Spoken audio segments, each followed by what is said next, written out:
जय हिंद दोस्तों मैं आरपीएफ कांस्टेबल मॉक टेस्ट का एनालाइज करवाने आया हूँ। जो कांस्टेबल का मॉक टेस्ट होता है आईडब्ल्यू पे, उसका एनालाइज करवाता हूँ। तो मैंने करवाने की तो और पहले से सोच रहा था, लेकिन टाइम की कमी के कारण नहीं करवा पा रहा था। तो अभी भी टाइम की कमी है, तो मैं नाइट में ये वीडियो शूट कर रहा हूँ। लगभग अभी कितना टाइम हो चुका है? अभी 11 o'clock हो चुके हैं नाइट के। तो शाम तो नहीं, अब तो ये नाइट ही हो गई। तो चलिए स्टार्ट करते हैं अपना बिना देरी किए हुए। चलिए, इनमें से कौन सी संख्या 8 से विभाज्य नहीं है?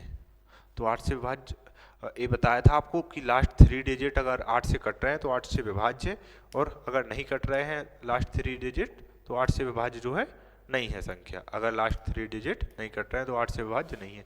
इसमें कट रहे हैं, और इसमें 8 1 बचा 8 दूनी 16, इसमें भी कट रहे हैं।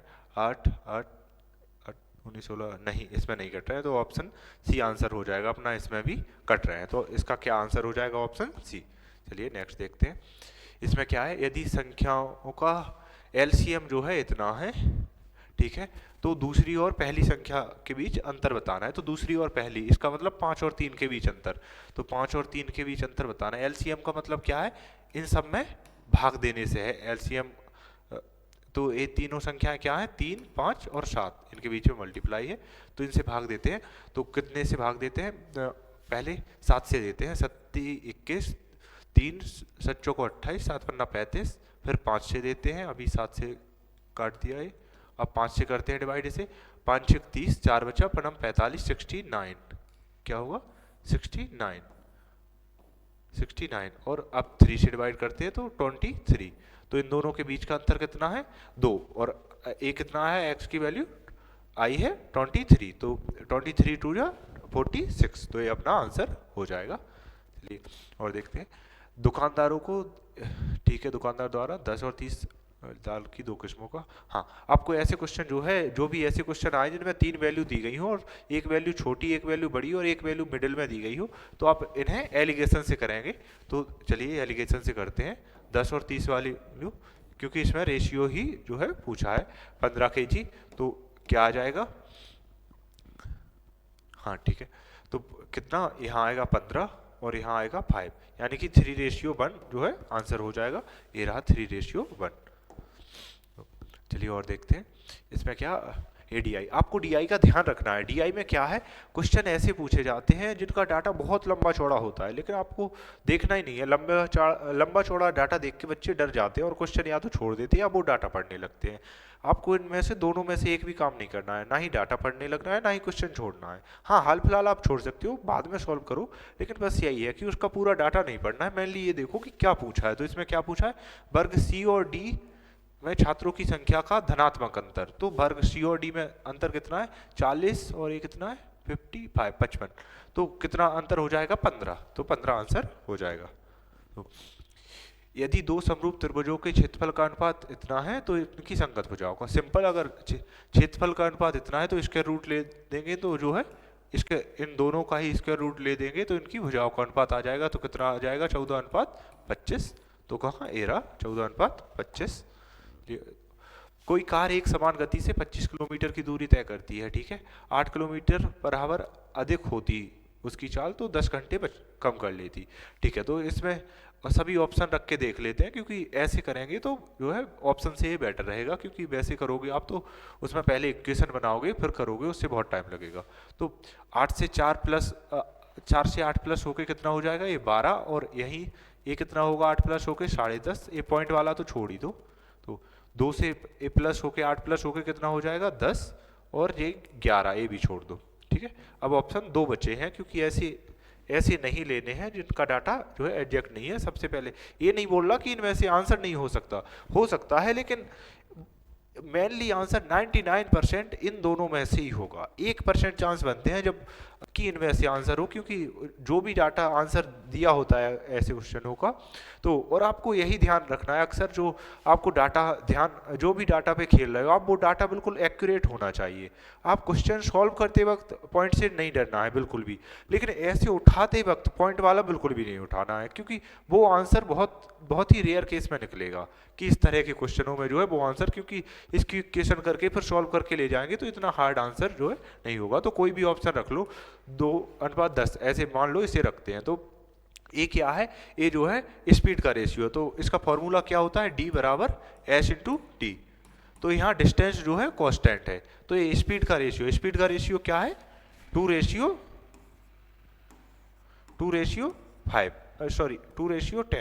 ये जो है स्पीड का रेशियो है। तो यही टाइम का रेशियो क्या आएगा, 5:1। इसमें क्या दिया है कि 10 घंटे कम लगते हैं, यहाँ से यहाँ कितने 4 घंटे कम लग रहे हैं, और जबकि 4 की वैल्यू कितनी थी, 10, तो 10/4। तो टोटल टाइम कितना लग रहा है, वो टाइम यहाँ का काउंट करेंगे, क्योंकि उसमें ने पूछा है कि कार की गति कितनी है। तो इफ कंडीशन लगाई है अगर बढ़ा दी जाए, जबकि बढ़ाई नहीं है, तो यहाँ इसका मल्टीप्लाई कर देंगे, तो टाइम कितना लग रहा है 50/4, और टोटल डिस्टेंस कितनी है, डिस्टेंस है 25 किलोमीटर, तो इससे डिवाइड कर देंगे 25 से, तो ये कितना आ जाएगा 25 दूनी 50, 1/2, 2 से 4 जाएगा बाई 2, और ये 2 पर पहुंच जाएगा। तो आंसर क्या हो जाएगा, तो एक क्या हो जाएगा, 2 ही हो जाएगा। तो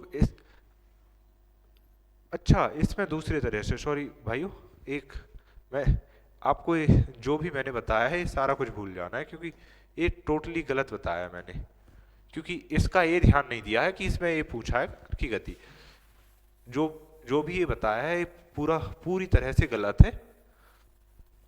बस आपको केवल इतना ही सही है कि 2:10 हो जाएगा ये, तो इसमें रेशियो लगाने की जरूरत नहीं है। तो पहले डिवाइड करेंगे 25 को, क्योंकि ये ऐसा क्वेश्चन है ही नहीं, इसे सीधा उठाओ, 25 को 2 से डिवाइड करेंगे, इसका मतलब कितना टाइम लग रहा है, 12.5 घंटे, और 25 को 10 से डिवाइड करेंगे तो कितना टाइम लग रहा है, मात्र 2.5 घंटे। तो इन दोनों का अंतर आ रहा है 10 घंटे। इस क्वेश्चन को ऐसे ही सॉल्व करेंगे, तो इसका कोई मतलब नहीं है। मैंने यहाँ एक कंफ्यूजन में पढ़ गलत लिया था, तो आपको ये ध्यान रखना है कि मतलब ऐसे ये है, ये गलतियाँ तो हर किसी से होती है, मैं भी इंसान हूँ आपकी तरह, ऐसा नहीं है कि मुझसे गलतियाँ नहीं होती। आज की जो GD वाले मॉक टेस्ट में, उसमें भी मुझ एक 7 नंबर पे क्वेश्चन था, वो क्वेश्चन सरल था, लेकिन मैंने मिस्टेक कर दी उसमें। तो ऐसा नहीं है कि गलती नहीं होती, बस ये है अच्छी वाली निगाह से आपको अच्छे से सोच समझ के करना है कि आपसे जो है गलती बहुत कम हो। 15 संख्याओं का औसत 40 है, ठीक है। यदि दो संख्याएं 45 और 35 को हटा दिया जाए तो शेष संख्याओं का औसत। चलिए एवरेज की बात कर लेते हैं। एवरेज कैसे साइड होता है, जितने भी आंकड़े होते हैं उन पर सभी पर बराबर जाता है एवरेज। तो 45, एक संख्या कौन सी हटाई है, 45, इसका मतलब इसने 5 एवरेज कम कर दिया होगा, जो 45 हटाई है उसने 5 एवरेज कम किया होगा एवरेज में से इन संख्याओं का। और एक और संख्या 35 हटाई है, इसका मतलब इसने 5 एवरेज बढ़ा दिया होगा, तो ओवर और एवरेज में कोई चीज नहीं हुआ होगा, तो आंसर जो है 40 ही हो जाएगा। चलिए और देखते हैं इसका मान क्या है। तो 37, 21 और 6 और यूनिट डिजिट ही देख लेते हैं, ओनली एक में ही है, ये 21 आएगा लास्ट में, तो 1 आएगा, ठीक है। राधिका के पास पालतू पशुओं के रूप में 2 कुत्ते, 3 खरगोश और 4 तोते हैं। तो राधिका के खरगोशों की संख्या और पालतू पशुओं की संख्या बताएं। देखो आपको राधिका के पास जो है जो भी जानवर और जो भी पशु हैं आपको उनका बताना है। तो ये इस तरह से क्वेश्चन है कि राधिका के पास खरगोशों की संख्या कितनी है, खरगोश कितने हैं, 3 खरगोश है उसके पास, ठीक है। और पालतू पशु, अब पालतू पशु में देखो तोता, यानी कि पैरेट तो आएगा नहीं पालतू पशु में, बस 2 कुत्ते आएंगे, तो 3:2 इसका आंसर हो जाएगा ये। चलिए नेक्स्ट देखते हैं। चीनी का मूल्य 15% बढ़ जाता है तो चीनी की खपत में कितने प्रतिशत।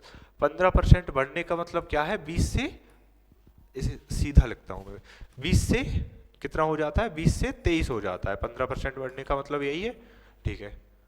ये 3 है,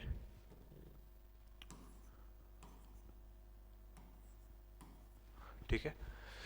तो उसे कितनी कमी करनी चाहिए, तो ये जो है रेट बढ़ी है, तो कंजप्शन कितना चाहिए करना चाहिए कि बराबर रहे 23 से 20, क्योंकि कांस्टेंट वाला भी वो बताया था, ये हर जगह जैसे कि D बराबर S इंटू टी बताया था, ऐसे ही इसमें कंजप्शन आ जाएगा, रेट आ जाएगा, यहाँ डिस्टेंस की जगह टोटल खर्चा आ जाएगा, इस तरह से जो कुछ, तो ये सिंबल हो तो उलट जाते हैं। इसी तरह से कोई भी एक कांस्टेंट हो तो जो है दूसरी संख्या उल्टी हो जाती है, पलट जाती है। तो चलिए देखते हैं। तो इसमें पूछा है जो है कितना कम करना चाहिए, तो 3 कम करना चाहिए 23 पर। तो 300, 2 जीरो बढ़ा के इनका परसेंट निकालेंगे, 23 से डिवाइड करेंगे, 23 से कम 23, 7 बचे, 23 थी 69, 13 पॉइंट कुछ आएगा, ये रहा 13 पॉइंट ऑप्शन में। चलिए नेक्स्ट देखते हैं। एक समांतर श्रेणी में 23वां पद क्या होगा। अब ये बात एपी की जा रही है, समांतर श्रेणी जो है अर्थमेटिक प्रोग्रेशन। तो इसमें क्या रहता है इसका फॉर्मूला, सीधे आपको फॉर्मूला ही रखना है 5 प्लस यहाँ फॉर्मूला, या वैसे भी आप कर सकते हो, यही है कि यहाँ 23 पद, अब ये फर्स्ट पद तो यहाँ ले लिया, मतलब 22 पद बचे हैं, और इनमें डिफरेंस कितने का है, 6 ऐड हो रहा है, इसका मतलब 6 से मल्टीप्लाई कर देंगे, तो इसे कैलकुलेट करेंगे तो आंसर आ जाएगा। तो 22 पंजे 110, 22 छक्के 132 प्लस 5 137, तो आपका ये आंसर हो जाएगा। चलिए और देखते हैं।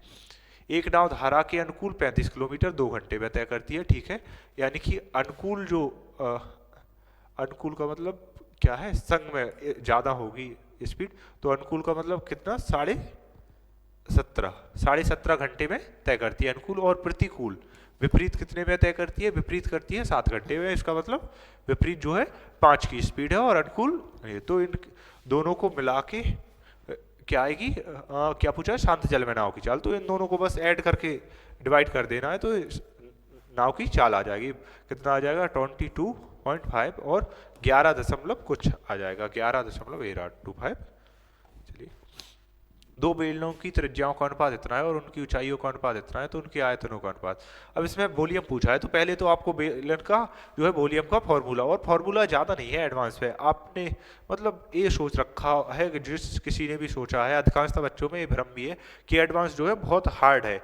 ऐसा नहीं है कि एडवांस हार्ड है, एडवांस में कुछ ही फॉर्मूला है जो एडवांस हार्ड है, लेकिन बहुत अगले लेवल पे जाके है, जो जीडी में या आरपीएफ पूछती है उसमें कुछ भी नहीं है, क्योंकि आरपीएफ में तो ये समझ लो एडवांस का छोटा मोटा ये दे देते हैं, बाद बाकी ये तो एडवांस नाम का तो कोई टॉपिक है ही नहीं, आरपीएफ में अर्थमेटिक ही पूछा जाता है। तो बेलन के फॉर्मूला का बेलन की आयतन का फॉर्मूला क्या होता है, पाई आर स्क्वायर एच। तो यहाँ त्रिज्या है 2:1 है, तो इसका स्क्वायर कर देंगे तो कितना हो जाएगा 4:1, और ऊंचाई कितनी है 5:2, तो ये ओवरऑल कितना आ जाएगा 5 दूनी 10:2, इसका मतलब 5:1, तो ये रहा 5:1, ठीक है, का मान क्या होगा। तो इसे यहीं पे सॉल्व कर लेते हैं, यहाँ मल्टीप्लाई लग जाएगा, तो यहाँ मल्टीप्लाई लगेगा, ये 1/4 हो जाएगा, 4 चौको 16, 4 आएगा, तो ये इतने से केवल 4 बाहर निकल रहा है,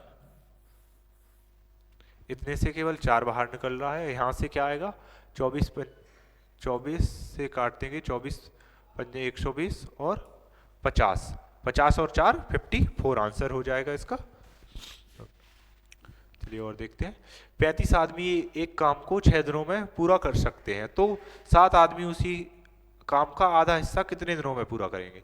35 आदमी है, किसी काम को वो 6 दिन में पूरा कर रहे हैं, यानी कि टोटल वर्क ये रहा, और 7 आदमी उसी के आधे काम को, 7 आदमी है और इससे आधा काम है, इसका मतलब 2 से डिवाइड कर दो, आधा काम हो गया, तो कितना आएगा 7 पन्ना 35 और ये जाएगा 3 बार, यानी कि 15 दिन में आएंगे।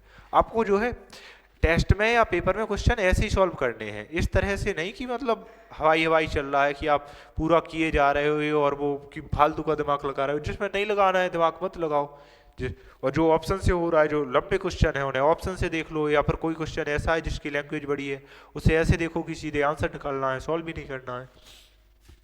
ये बोला है लगाए जा सकने वाले, ठीक है, ठीक है। तो इसका मतलब क्या है, घनाभ का कुल मिला के विकर्ण निकालना है। एक कमरे की बात कर लिए तो घनाभ के विकर्ण का फॉर्मूला क्या होता है, घनाभ के विकर्ण का फॉर्मूला होता है रूट में L square plus B square plus H square. ये जो है घनाभ के विकर्ण का फॉर्मूला होता है। क्या होता है घनाभ के विकर्ण का formula, L square plus B square plus H square. तो इसे रख देंगे, तो इसे रखेंगे तो 12 का स्क्वायर कितना होगा 144, 6 का स्क्वायर 36 और जो है 4 का स्क्वायर 16, तो ये कितना हो जाएगा 30 80 180 और 16 196, और 196 स्क्वायर रूट लेंगे तो कितना आएगा इसका 14, तो आंसर क्या हो जाएगा 14। यदि किसी वर्ग की भुजा को 20% बढ़ा दिया जाए तो उसके परिमाप में वृद्धि, अगर भुजा 20% बढ़ रही है तो परिमाप भी 20% बढ़ेगा, क्योंकि क्षेत्रफल होता है उसमें क्षेत्रफल में स्क्वायर लगता है। स्क्वायर कहाँ लगता है, जहां बात एरिया की होती है वहां जो है स्क्वायर लगाते हैं, जहां बात स्क्वायर की स्पेलिंग सही है क्या, ये पता नहीं, कहीं मैं अगर किसी सभ्य लोग कहीं सभ्य लोगों के बीच बैठा होगा वहां मैं बेइज्जती करवाऊंगा स्पेलिंग के चक्कर में अपनी। मेरी इंग्लिश और कपिल शर्मा समझ लो सेम ही है। तो यहाँ बात हो रही है क्षेत्रफल की, यहाँ बात हो रही है क्षेत्रफल की। तो क्षेत्रफल जो है स्क्वायर लगा के निकाला जाता है, जबकि परिमाप और ऐसा कुछ भी हो वो सेम। तो क्या हो जाएगा आंसर 20। और अगर यहाँ क्षेत्रफल पूछा होता तो बस कुछ नहीं करना था, 20 है इसी का स्क्वायर, इसका मतलब सक्सेसिव लगा देते या चक्रवृद्धि ब्याज निकाल देते या सक्सेसिव, बात एक ही। तो अगर क्षेत्रफल पूछा होता तो कितना आ जाता, 20 दूनी 40 और 2 दूनी 4, 44। चलिए और देखते हैं। का मध्य अनुपाती बताएं, इसका मतलब इन दोनों का स्क्वायर रूट लेना है। मध्य अनुपाती का मतलब ये फॉर्मूला आपको जैसे ये ध्यान रखना है, मध्य अनुपाती का मतलब जैसे इसे पूरा लिख के देखते हैं, ठीक है। वैसे इसका आंसर क्या आएगा, स्क्वायर रूट लेंगे यहाँ मल्टीप्लाई करके, तो 0.707 इधर आएगा और 0.3 इधर आएगा, तो कितना आएगा 21। कितना आएगा 0.21 या 3 के बाद नहीं, ये यहाँ पॉइंट, एक सेकेंड, एक पॉइंट यहां से जाएगा, ठीक है, ये रहा, और एक पॉइंट इसमें, इसे पूरा ही लिख के देख लेते हैं, बाद बाकी आंसर पता नहीं, ठीक है। तो क्या आएगा 049 का मध्य अनुपाती, इसका मतलब यहाँ x लिखना है, यहाँ भी x लिखना है, इसका मतलब है 0.9, ठीक है। तो एक्स स्क्वायर की वैल्यू कितनी आएगी, 0.049 मल्टीप्लाई 0.9। अब यहाँ से स्क्वायर रूट लेंगे इनका, तो स्क्वायर रूट कितना आएगा 0.7 ही आएगा यहाँ का, और इसका कितना आएगा 0.3। इस बाहर निकालने पे भाई मैं इसमें कंफ्यूज हो रहा हूँ, मुझे एक सेकेंड। जैसे कि कोई भी संख्या है 0.02, इसका स्क्वायर करेंगे तो क्या होगा 0.004, अच्छा ठीक है, एक पॉइंट बढ़ जाएगा। तो मेनली इनका जो है स्क्वायर रूट लेंगे तो एक बार जो है पॉइंट अंदर खिसक जाता है, तो अंदर पॉइंट खिसकेगा, इसका मतलब क्या होगा, ये पॉइंट अंदर खिसकाएंगे तो 9, यही आएगा आंसर। क्या आएगा आंसर बात साहब,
ठीक है आप कर लो, वो क्या बोलते, तो क्या होगा इसका कैसे, हाँ ये तो ये पॉइंट कहाँ 4 के बाद लगा है, तो पॉइंट 2 के बाद लगेगा इसका, और क्या आएगा जो है 2 1, क्योंकि क्या हो जाएगा यहाँ से 7 बाहर निकलेगा, यहाँ से 3 बाहर निकलेगा, और 4 के बाद पॉइंट लगा है तो यहाँ 2 के बाद पॉइंट लगेगा।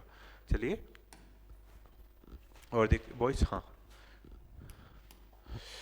1200 के क्रय मूल्य वाले रेडियो का अंकित मूल्य कितना रखना चाहिए कि 20% की छूट देकर भी दुकानदार को, तो ये सीपी से एमपी का रेशियो निकालेंगे, तो 20% की छूट का मतलब 80 है और 25% का लाभ का मतलब 125 है। ये कहाँ से क्या आ गया,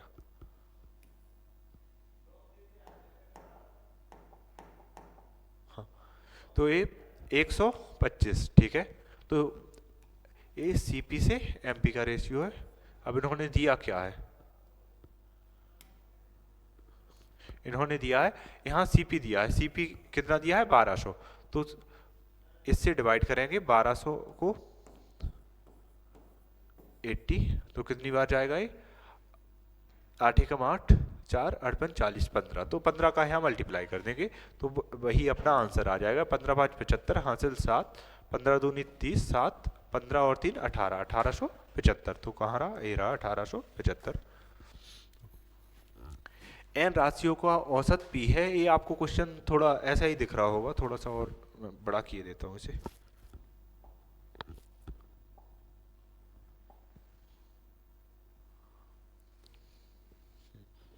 चलिए देखते हैं। एन राशियों का औसत पी है और एम राशियों का औसत क्यू है, तो एम प्लस एन राशियों का औसत क्या होगा। तो ये तो सीधा आपको यही देखना है कि इनका औसत, इसका मतलब इसका मल्टीप्लाई होगा और इसका मल्टीप्लाई होगा, और जो है अपॉन में कितना, कौन सी, एन और एम दो राशियां, एन प्लस एम हो जाएगा, यानी कि ऑप्शन ए इसका आंसर हो जाएगा। चलिए और देखते हैं। एक आदमी अपनी चाल का 6/7 चाल से चलने पर एक व्यक्ति को 10 मिनट की देरी हो जाती है, ठीक है। उस व्यक्ति को अगर उसकी 7 चाल जो है एडजेक्ट है और 6/7 से चलता है, ये क्या है, स्पीड, ठीक है। तो एक व्यक्ति को 10 मिनट की देरी हो जाती है, उस व्यक्ति को सामान्य चाल, ठीक है। तो टाइम का रेशियो क्या होगा, 6:7, और यहाँ जो है एक की वैल्यू कितनी दी है, 10। इसका मतलब यहाँ 60, यहाँ 70 मिनट लगते हैं लेट होने पे, ठीक है। तो क्या पूछा है उसके, हाँ कितना समय लगता है, तो कितना लगेगा, 1 घंटा 60 मिनट। चलिए, एक संख्या को 16 से विभाजित करने पर 4 शेष बचता है, ठीक है। जब उस संख्या के वर्ग को 16 से विभाजित किया जाए तो कितना शेष बचेगा, 4 शेष बचता है। इसका मतलब क्या है, इसके स्क्वायर को जो है 16 से विभाजित, आपको मेथड आता ही होगा। तो चर्चों को 16 को 16 से विभाजित करेंगे, इसका मतलब जो क्या बचेगा, 0, ठीक है। टॉफी, हॉकी और टेनिस दोनों में नामांकित विद्यार्थियों का औसत ज्ञात कीजिए। कौन कौन, हॉकी और टेनिस। ये रहा हॉकी और ये रहा टेनिस, कितना है 24 और यानी कि 40%। 40% की वैल्यू कितनी होगी, 10% कितना आएगा, 280। 280 और 280 में 4 का मल्टीप्लाई करेंगे, 28 दूनी 56, और 56 क्या पूछा है इसने, अच्छा औसत पूछा है, तो 40 की वजह बस 20% कर देंगे, तो 20% निकाल देंगे इसका। तो 20% कितना आएगा, 180, 280 मल्टीप्लाई 2 यानी कि 228 दूनी 56, 256 इसका आंसर हो जाएगा।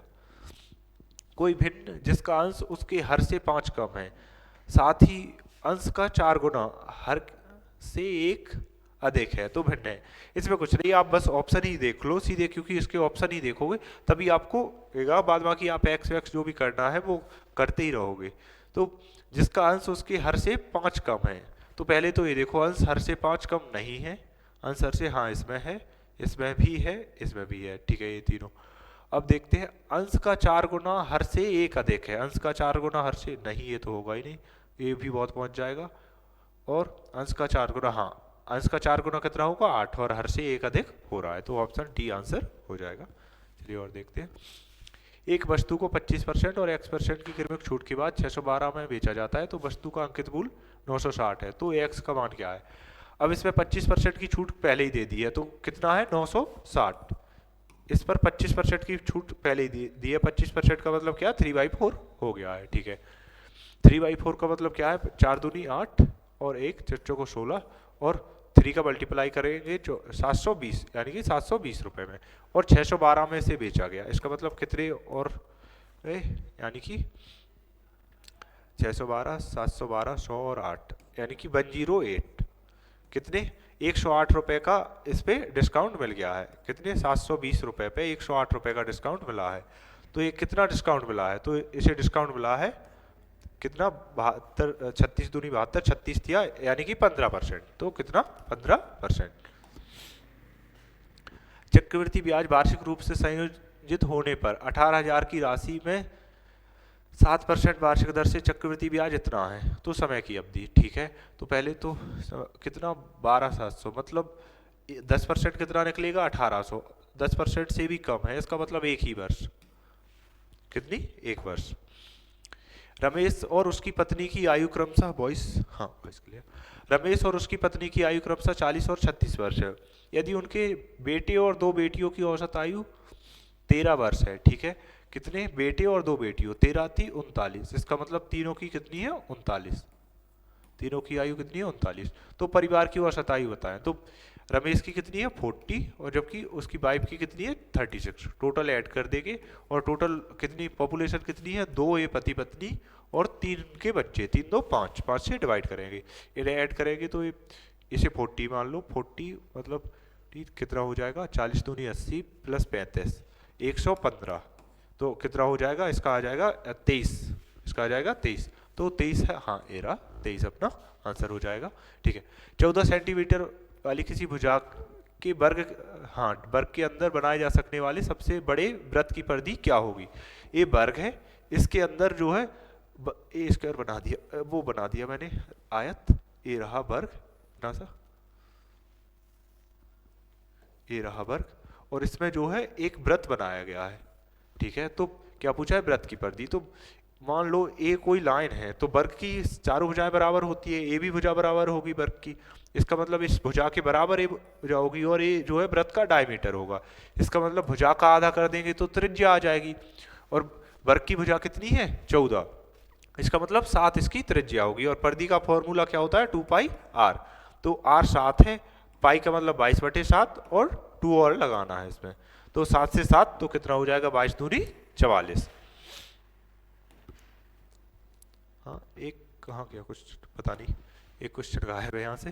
चलो, इनका मासा और लासा, मतलब मासा का मतलब है HCF और लासा का मतलब है LCM। ठीक है, तो इसका HCF निकालते हैं पहले। HCF कितना आएगा, ऊपर आएगा 1, क्योंकि ऊपर का HCF लेते हैं, जहाँ HCF दिया हो वहाँ ऊपर का HCF लेंगे, नीचे का LCM लेंगे, और जहाँ LCM दिया हो वहाँ ऊपर का LCM लेंगे, नीचे का जो है HCF लेंगे। तो चलिए देखते हैं, HCF कितना आएगा, ऊपर का 1, नीचे LCM 12। ठीक है, और एंड इनका कितना रहेगा, इनका LCM लेना है तो ऊपर आएगा 7 पन्ना 35 और नीचे का 4। ठीक है, अब इनका फिर से क्या लेना है HCF, HCF लेके तो ऊपर तो 1 ही आएगा और नीचे कितना आएगा, ऊपर 1 कैसे आएगा, LCM लेना है, अच्छा LCM लेना है इनका, तो ऊपर 35 आएगा और नीचे HCF लेंगे, इसका मतलब 4 कॉमन है, इसमें 4 आएगा 35/4। चलिए और देखते हैं, 12% लाभ अर्जित करने के लिए एक दुकानदार एक टेलीविजन को इतने रुपए में बेचता है, यदि वह दुगना लाभ चाहता है तो टेलीविजन का विक्रय मूल्य, यानी कि 112% की वैल्यू जो है दी गई है वो ये है, और दुगना लाभ चाहता है, इसका मतलब 124% की वैल्यू निकालनी है, तो 112 फिक्स 2 बार जा रहा है 224, तो 124 की वैल्यू 248 ये रहा। एक ट्रेन 25 घंटे में, ठीक है, तो उसकी, ठीक है, तो 900 किलोमीटर की डिस्टेंस है, कितने 25 घंटे में तय की। ठीक है, तो कितना आ जाएगा 25 चौको 100 और 9 चौको 36, और इसमें क्या दिया है मीटर प्रति सेकंड में बताना है, तो 18 दूनी 36 यानी कि 5 दूनी 10 जो है आंसर हो जाएगा। ये भी अच्छा, ये खाली होंगे शायद। 17,200 की राशि साधारण ब्याज पर 2 भागों में 2 वर्ष के लिए इतनी इतनी, ठीक है, तो 2 वर्ष के बाद प्राप्त कुल ब्याज इतना है, तो ठीक है।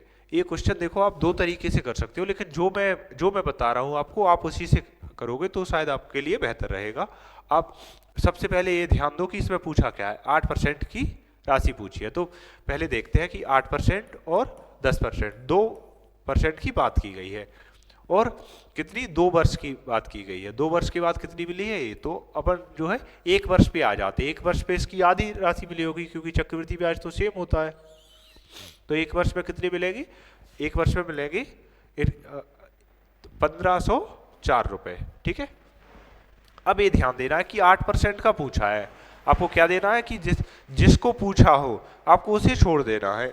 यहाँ आपने उसे छोड़ दिया तो आपने यहाँ लिखा 10%, और यहाँ भी। अब मान लो अगर उसने 8% ना करके पूरा 10% दिया होता तो उसे 10% ही ब्याज मिलता। अगर उसने यहाँ भी 10% दिया होता, यहाँ भी 10% दिया होता, तो पूरे पर उसे 10% ब्याज मिलता। इसका मतलब 10% ब्याज मिलने से मतलब कितना है, 10% ब्याज मिलने से मतलब कितना मिलता, 10% ब्याज मिलने का मतलब 1720 रुपए मिलते, लेकिन उसे 1720 रुपए मिले हैं क्या, नहीं मिले। कितने कम मिले हैं, उसे मिले हैं 216 रुपए कम मिले हैं, 216 रुपए कम मिले हैं। कितने मिले, 216 रुपए कम मिले हैं। तो वो 216 रुपए किसकी, इसी की वैल्यू, इसके 2% की वैल्यू है 216 रुपए, तभी यहाँ भी डिफरेंस इतना ही आ रहा है ना। तो तो 1% की वैल्यू कितनी होगी, 108 रुपये। तो इसी का पूछा है आपने, तो 100% की वैल्यू निकाल देंगे 8% की, तो कितनी आ जाएगी, 2 जीरो और ऐड कर देंगे तो 108। आपको अगर ये क्वेश्चन समझ नहीं आया हो तो आप ये दोबारा रिपीट कर लेना, तो आपको समझ आ जाएगा। ये बहुत अच्छा मेथड है, आपको ऐसे क्वेश्चन मिलते हैं, लेकिन ये है आप अगर दूसरे तरीके से करोगे तो आप फंसे रह जाओगे। जबकि इसमें ये है, आप ये तरीका देख रहे हो, अभी अभी आपको लग रहा है कि ये थोड़ा मतलब लिखा है इसलिए आपको लग रहा है, सीधा आप तो नहीं, यही डिफरेंस लोगे और डिफरेंस के बाद तुरंत आंसर टिक होगा कि 8%। ये नोटिस करोगे कि कौन सा निकालना है, 8% या 10%, और बस सीधे आंसर दोगे आप। चलिए इसे और देखते हैं लास्ट। मूलधन के लिए 10% वार्षिक ब्याज दर पर 2 वर्षों में प्राप्त चक्रवृद्धि ब्याज और साधारण ब्याज का अंतर इतना है, तो मूलधन, ठीक है। तो एसआई और सीआई का अंतर 2 वर्ष में, तो 10% की दर से एसआई कितना होगा, एसआई होगा 20, एसआई कितना होगा 20%, क्योंकि सिंपल इंटरेस्ट सेम रहता है। जबकि सीआई कितना होगा, सीआई होगा 21। ये आपको करने की कोई जरूरत नहीं है, वैसे आप सक्सेसिव लगाओ कि सक्सेसिव लगा के छोटी छोटी वैल्यू ये करने की जरूरत नहीं है, आपको याद ही रखना है। जैसे 5 सीधा स्क्वायर की इसका अंतर कितना होता है 1 to 5, 10 इसका अंतर कितना होता है 1, ये 2 ईयर की बात चल रही है। जैसे कि 10 के बाद 15 इसका अंतर कितना होता है 2.25, ऐसे आपको ये लर्न ही कर लेने हैं। 20 का अंतर कितना होता है 4, या फिर ऐसे याद कर लो कि ये 44, ए 15, ए 32, इस तरह से जिस तरह से भी आपको करने हैं, बस ये है ये चीजें आपको जो है लर्न कर ही लेनी है। क्योंकि इन चीजों को आप अगर पेपर में कैलकुलेट करते हो तो आप ये समझ लो टाइम बहुत कंज्यूम कर रहे हो इसमें। तो 1 की वैल्यू कितनी थी, अंतर 1200 है, ठीक है। तो ये 1% की ही बात चल रही है, तो 1% की वैल्यू दी है 1200। तो उसने क्या पूछा है, मूलधन, तो मूलधन कितना हो जाएगा 12, ये रहा 2 जीरो और हो जाएंगे। यहाँ तक अपने यही सारे क्वेश्चन थे, इसमें से कोई क्वेश्चन रह गया है 1 2 कौन सा क्वेश्चन रह गया,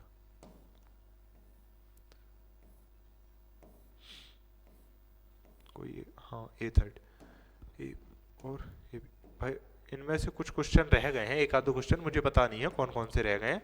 तो आप अपने हिसाब से जो भी क्वेश्चन रह गए हो उनका या तो कमेंट बॉक्स में आप ये छोड़ना। आरपीएफ का अगली बार से जो है इसमें थोड़ा और इम्प्रूवमेंट करेंगे, और मैं जल्दी एनालाइज लाने की कोशिश करूंगा। अगली बार से जो है डे में ही कोशिश करूंगा कि डे में ले आएँ। और आपको क्या है, जो भी वीडियो देखें आरपीएफ वाली, आरपीएफ की तैयारी आप बहुत अच्छे से करें, और जीके जीएस का बहुत रोल होता है आरपीएफ में, तो जीएस पर भी ध्यान दें बहुत अच्छे से। और ये समझ लो आप कट ऑफ के का अंदाजा लगा सकते हो, जितनी इट पेपरों में जा रही है उतनी ही आरपीएफ कांस्टेबल में भी रहेगी। तो ऐसा बिल्कुल भी ना सोचे कि कट ऑफ कम जाएगी। हाँ ये जरूर है कि फाइनल में कम बढ़ेगी, क्योंकि फिजिकल इसका थोड़ा हार्ड है। तो आप लेकिन नंबर पूरे लाने की कोशिश करें। तो अगली बार से मैं भी सुधार करूंगा इसमें कि आपको और बेहतर कैसे करवा पाऊँ। ये तो मेरा फर्स्ट था, तो बस आप देख ही रहे होगे किस तरह से फर्स्ट हुआ है। तो लेकिन अगली बार से जो है मैं अच्छे से सही और अच्छे ढंग से और अच्छे से एक्सप्लेन करने की कोशिश करूंगा, और अच्छी वीडियो लाने की कोशिश करूंगा। और ये तो लेट नाइट आई है, आपको जो है जल्दी ही वीडियो मिला करेंगे। अगली बार से मेरी कोशिश यही रहेगी।